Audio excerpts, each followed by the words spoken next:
Hello hello hello, কেমন আছো তোমরা? আশা করছি তোমরা সকলেই ভালো আছো। আমি বুলটি চলে এলাম আরও নতুন একটি মিনি ভ্লগ নিয়ে। তো তোমরা তো জানো আমাদের বিয়েবাড়ি ছিল, বিয়েবাড়ির কিছু তো ভ্লগ দিচ্ছি তোমাদের, আস্তে আস্তে বুঝতেই পারছো। তো এটা হচ্ছে বৌভাতের দুপুরবেলায়। তো দেখো অ্যাম্বিয়েন্সটা এত সুন্দর, আমরা এসেছি লজে দুপুরে খাওয়া দাওয়া করতে।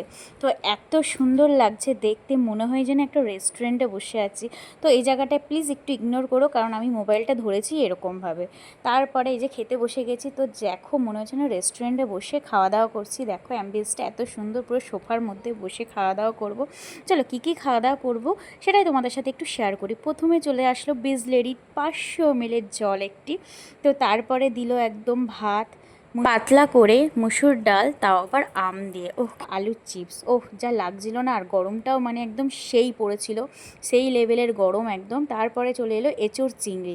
তো আমার পাতে ওই যে দেখতে পাচ্ছ চিংড়ি মাছ পড়েছে, এই নিয়ে একটু খুশি হয়েছি। তারপরে বড় জাম্বো সাইজের একটি কাতলা মাছ, তো কাতলার ঝোল করেছিল। তারপরে ছিল চাটনি, পাঁপড়, মিষ্টি, সেগুলো না ভিডিও করতে ভুলে গেছিলাম। এত মজা করছি যে ভিডিও করব সেটাও ভুলে গেছি। তো কিছু মনে করো না তোমরা। আর এই যে মাঝখানে জামাইবাবুর সাথে আমরা একটু দুই বোনে একটু ইয়ার্কি মারছিলাম, দুই বোনে মিলে জামাইবাবুকে একদম মানে কি বলবো, একদম পিষে দিচ্ছিলাম। চলো টাটা।